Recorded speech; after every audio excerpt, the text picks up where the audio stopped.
Miles de soldados, aviones, tanques, misiles de Estados Unidos llegan a Arabia Saudí. ¿Qué? ¿Por qué? ¿Para qué? Y además en estos momentos, cuando acabamos de salir de la máxima tensión y presión en la zona. ¿Quién gana y quién pierde? No piense nunca en eso, porque a ellos ni les importa. Más bien piense siempre en el gran negocio. Piense la amenaza de la guerra, sea real, con sangre o ficticia, pues deja miles de millones de dólares. Si antes lo era así, ahora además, pues es más descarado. La ecuación es fácil. Yo creo conflictos, todos caen en la trampa, todos cooperan sin quererlo además, y yo gano con la tensión. Bienvenidos al gran negocio de la guerra. Comenzamos.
Todo esto que enlistamos aquí ha llegado a Arabia Saudí en las últimas semanas. Es el ejército y la Fuerza Aérea de Estados Unidos.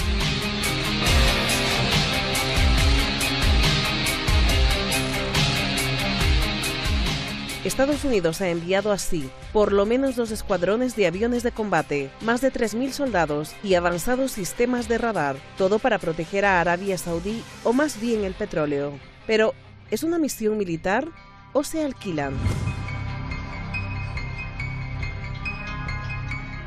We're sending more to Saudi Arabia, and Saudi Arabia is paying us for it. I said to Saudi Arabia, we have a very good relationship with Saudi Arabia. I said, listen, you're a very rich country. You want more troops? I'm going to send them to you, but you've got to pay us. They're paying us. They've already deposited $1 billion in the bank. We are going to help them, but these rich countries have to pay for it. Arabia Saudí recibió en sus palacios llenos de lujo al secretario de Defensa de Estados Unidos, Mark Esper, el viceministro de Defensa de Arabia Saudí, el príncipe Khalid bin Salman, explicó sus retos y metas militares. Arabia Saudí acusa a Irán de amenaza militar. So when you look at the capabilities here, it looks like this is the beginning of preparations for if these tensions turn into a war. Well, I'd prefer to say it's like this. It's a signal that we're not going to be cowed by Iranian malign activities. El Pentágono afirma que Arabia Saudí ha pagado $500 millones para empezar. Es la primera contribución en una asociación de reparto de cargas entre Estados Unidos y Arabia Saudí. De acuerdo con la orientación del presidente para aumentar la distribución de la carga entre los socios, el Departamento de Defensa ha comprometido a Arabia Saudí a compartir el costo de estos despliegues, que respaldan la seguridad regional y disuaden la hostilidad y la agresión. Comandante Rebecca Rebarich, portavoz del Pentágono.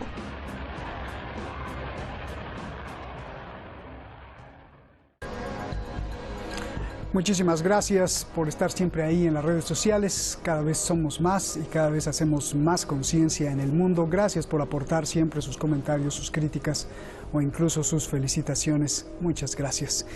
Vamos directamente con nuestros invitados. Está el maestro Jorge Luis Santa Cruz. Él es periodista, gran académico allá en la Ciudad de México.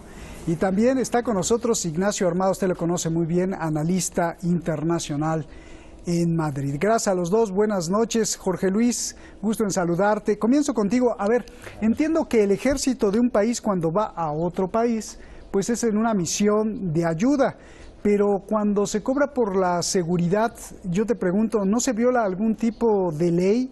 Ya que el ejército pues es para proteger la patria, no para ser mercenarios. Al ver que Arabia Saudí paga o Estados Unidos cobra, ¿se puede decir legalmente que son mercenarios? Por favor. Mira, estimado Roberto, muchísimas gracias por la oportunidad, es un placer, saludo a Ignacio y sobre todo a toda la audiencia de Detrás de la Razón. Estados Unidos está actuando en cierto modo como mercenario de Arabia Saudita, por lo menos esa es la lectura superficial. Sin embargo, yo veo en este asunto que a todas luces, aunque pudiera tener visos de legalidad por convenios entre Riad y Washington, es un acoso contra Irán. Incluso en los Estados Unidos, lo digo, se están contradiciendo. La portavoz a la que acabamos de escuchar hablaba de que Arabia Saudita depositó ya $500 millones. El presidente Trump hace unos días hablaba de que eran $1.000 millones los que se habían depositado. ¿Qué hay detrás de este mercenarismo en el que incurren los Estados Unidos y, por qué no decirlo, también los árabes, aunque técnicamente los árabes saudíes, aunque técnicamente están metidos en su país? Lo que veo son tres cosas. Uno, justificar el mayor acoso contra Irán y complacer de esta forma al complejo militar industrial de los Estados Unidos. Es la guerra como negocio. Más adelante daré algunas cifras.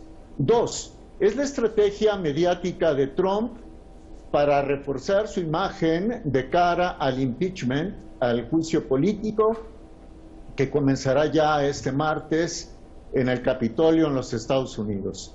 Y tres, es una manera de apoyar a Arabia Saudita no solo en su política agresiva contra Irán, sino a apoyar a Arabia Saudita en el genocidio que comete de 2015 para acá contra Yemen.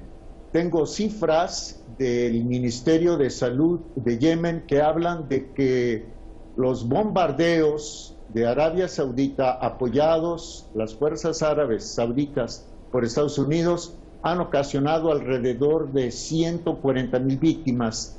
De esas 140,000 víctimas, más de 90,000 serían víctimas mortales. Entonces es la guerra como negocio, es el petróleo y es Trump que quiere mantener el control en Medio Oriente, reforzar a Arabia Saudita, apoyar a Israel y reforzarse a sí mismo de cara al impeachment, Roberto. Gracias, Jorge. Ignacio, a ver, ¿soldados de Estados Unidos o mercenarios? Adelante. Sí, bueno, claro, vamos a ver. Realmente la respuesta es en el fondo muy sencilla, muy compleja. Dejan de ser mercenarios en el momento en el que se supone que hay un convenio y se supone que van oficialmente autorizados por una administración, como es la administración Trump, ¿no? Ahora, la lectura real es otra. La lectura real es que tú estás intercambiando dinero por no por asesoría, sino por unidades militares. En ese sentido, yo creo que sí, se puede decir que efectivamente la labor es un poco de mercenariado. Pero yo también quiero recordar que esto yo creo que forma parte de una manera de trabajar de Trump desde hace ya mucho tiempo, según la cual él oficialmente, sobre todo en zonas tan calientes como Oriente Medio, parece ofrecer la solución de que va retirando tropas, cuando en realidad las sigue manteniendo, pero a costa de otra cosa. ¿Qué otra cosa es? pues que se les contrata, al fin y al cabo. Recordemos ya desde los tiempos de Afganistán que de lo que más se hablaba no era de unidades militares, sino de contratas militares, ¿no? Y dejadme que apunte algo más. Me interesaba mucho lo que decía Jorge Luis, recordaba que Trump está cerca de la fecha del impeachment. Yo creo que esto, aunque evidentemente es un negocio, y Trump lo ha planteado así, igual que lo ha planteado en otros foros, lleva ya años dando, con perdón, la paliza con el asunto de que los fondos de la OTAN tienen que ser sufragados en mayor proporción por otros miembros y no solo por Estados Unidos. Él es al fin y al cabo un empresario. Pero creo que hay un enorme peso de la cuestión local en los propios Estados Unidos. Es decir, a Trump hay que recordar que desde hace ya un par de años el Senado le ha bloqueado muchas veces la venta de armas a Arabia Saudí. Esta es una manera de justificar el que al fin y al cabo sigue haciendo negocios con Arabia Saudí de esta naturaleza. Oiga, es que obtenemos dinero, es que hay unidades militares que en principio vienen para proteger algo, que es el reino de Arabia Saudí, no para atacar. Por supuesto, de lo que se diga a lo que luego se haga es otra cuestión. Pero en principio lo está justificando así. Estas fuerzas vienen a respaldar un ejército como el de Arabia Saudí, que al fin y al cabo todos sabemos que ha estado invirtiendo muchísimo dinero para al final tener un ejército convencional que no funciona bien. Y quiero recordar una cosa más, no solo Estados Unidos saca beneficio de esto, los Patriot que se vendieron hace poco funcionaron fatal. Cuando Arabia Saudí ha querido instalar radares en el Golfo Pérsico para controlar la zona, ha tenido que apelar a Francia y Francia le ha vendido esos radares. Bien. También se me está ocurriendo en este momento, Ignacio, la pregunta va primero para Jorge, pero tú me dirás también qué opinas.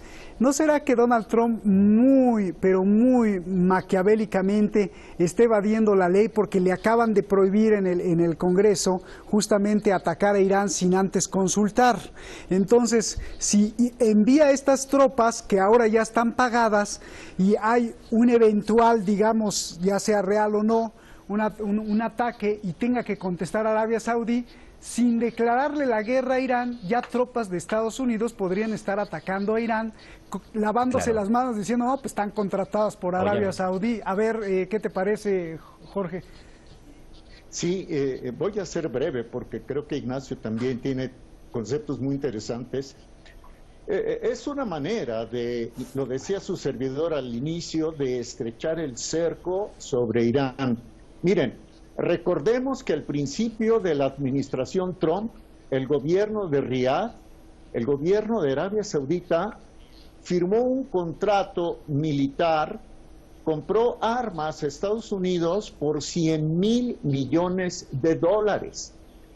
Estos 500 millones de dólares que dice el gobierno de los Estados Unidos que le han depositado para costear parte del despliegue de las 3,000 tropas, en realidad, comparado con aquella cifra, es una cantidad muchísimo menor. En periodismo decimos que la noticia no es el hecho, sino el significado del hecho. Efectivamente, los demócratas, antes del juicio de destitución, antes de iniciar el impeachment contra el presidente Trump, le prohibieron, o mejor dicho, tengo que corregir, limitaron su capacidad ofensiva contra Irán. Pero si los Estados Unidos y sus aliados, que son expertos en ataques de falsa bandera para luego presentarlos como provocación, se valen de uno de estos en contra aparentemente de Arabia Saudita, los saudíes estarían, se supone, legalmente autorizados para responder a una presunta agresión iraní. Es decir, están armando a Arabia Saudita para eso, para estrechar el cerco y en un momento dado para atacar a Irán. Ahora, y con esto concluyo, la guerra también es un negocio. Hablaba hace unos instantes Ignacio de que en Arabia Saudita se han desplegado baterías de misiles tierra-aire Patriota. Bueno, ¿quién fabrica estos misiles? Raytheon, que es una de las 5 mayores empresas exportadoras de armas de los Estados Unidos. ¿Y qué más anunciaron el 11 de octubre de 2019 que Estados Unidos iba a mandar a Arabia Saudita? Un sistema antimisiles que se llama técnicamente Defensa Terminal Aérea a Gran Altitud, que por sus siglas en inglés es THAAD. ¿Y quién fabrica este sistema antimisiles? Lockheed Martin, que es la segunda empresa más importante fabricante de armas de los Estados Unidos. Así vemos, pues, que, bueno, no sé si sea ya la segunda o la primera, creo que es la primera Lockheed Martin, y Boeing sería la segunda. Entonces, todo esto también es para darle contento, para darle miles de millones de dólares en ganancias al complejo militar industrial de los Estados Unidos. Roberto. Bien, a ver, Ignacio, primero y después te pregunto. Sí, no, muy rápido, porque él lo ha dejado meridianamente claro y yo iba por esa línea. A mí sí me gustaría recordar una cosa. Este tipo de guerras de falsa bandera, ¿no? Como decía Jorge Luis muy bien, es que ya tienen mucha historia, es que llevamos ya más de medio siglo con esto y creo que Estados Unidos aprendió muy bien la lección en Vietnam.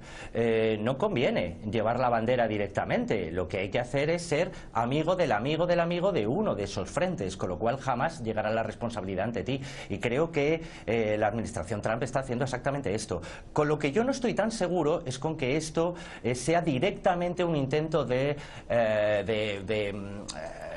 encierro o de acoso a Irán, ¿no? Yo creo que es más bien un movimiento mucho más centrado, como decía antes, en los propios intereses de Trump en casa, ¿no? En el respaldo que pueda tener de cara a su propia situación, a la de su administración en Estados Unidos, y sobre todo, efectivamente, a cerrar un negocio. Pero no pensemos en esa idea de la guerra es un negocio solo porque yo le vendo armas al otro, aunque no me importe a quién mate, sino que la guerra es un negocio porque yo estoy, al fin y al cabo, garantizando no ya la capacidad de agresión, sino la capacidad de protección de un reino que, al fin y al cabo, es que me proporciona a mí el petróleo en unas circunstancias determinadas. Con lo cual, yo de alguna manera le tengo que dar algo, pero además le saco un beneficio porque ese algo se lo vendo, que son las armas. Y quiero recordar una cosa, insisto, lo he mencionado antes y pues ahora lo recuerdo. Tampoco funcionan tan bien las armas que está vendiendo Estados Unidos. Quiero decir que Trump es, al fin y al cabo, con perdón en el peor sentido de la expresión, un tendero. Es un señor que está vendiendo material y ni siquiera le preocupa si realmente es muy efectivo o no. Lo que le interesa es el beneficio porque le justifica en casa el seguir haciendo lo que está haciendo. Oye, Ignacio, y bueno...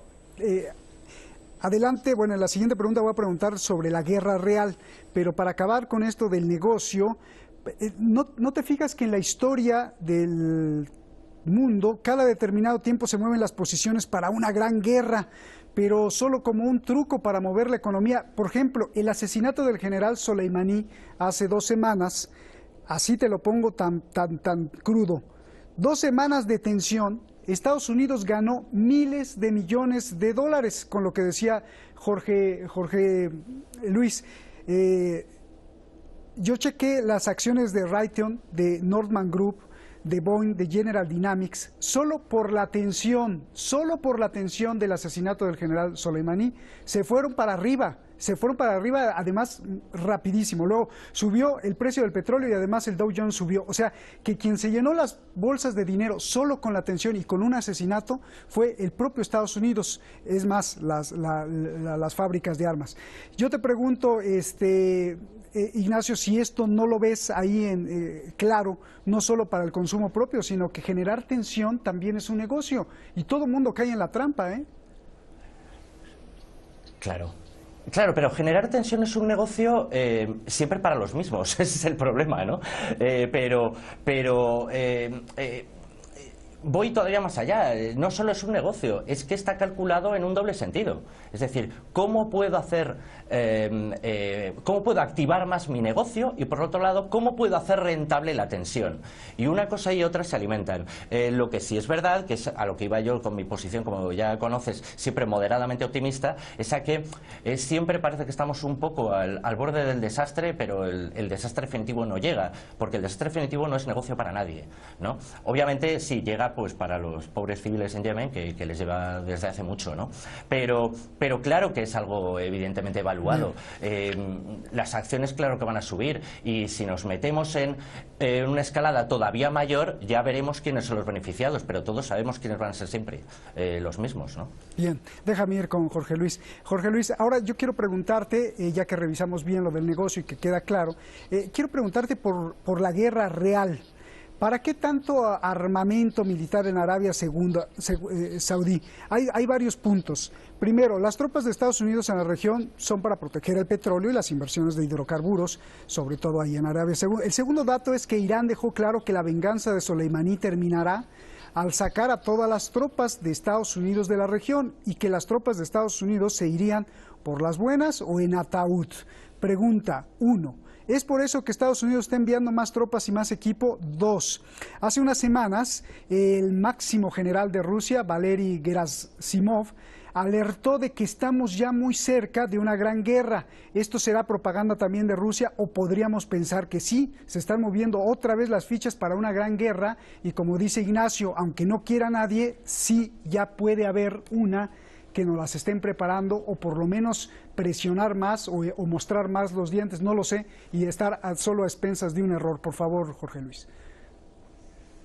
Sí, Roberto. Mira, coincido con Ignacio en que no se ve en este momento la intención del gobierno de los Estados Unidos de atacar directamente a Irán. Se vio después del primero, del condenable asesinato del general Soleimani, del comandante iraquí y de las otras personas. Luego, cuando fue derribado el avión civil ucraniano, el mundo finalmente se quedó quieto, aparentemente quieto. ¿Por qué? Porque una conflagración global, coincido con Ignacio, a nadie le conviene. Yo creo que habría una multitud de perdedores, una absoluta totalidad de perdedores. El asunto del complejo militar industrial y de sus ansias de guerra no lo veo tanto en este momento en contra de Irán, cuanto sí de Yemen. Recordemos que el 14 de septiembre del año pasado fueron atacadas con drones unas instalaciones procesadoras de petróleo, unas refinerías de Aramco, este consorcio gigantesco de Arabia Saudita. A raíz de eso, el gobierno de Riad acusó a Yemen de haber llevado a cabo el ataque y trató de involucrar a Irán. Irán finalmente dijo, pruébenlo.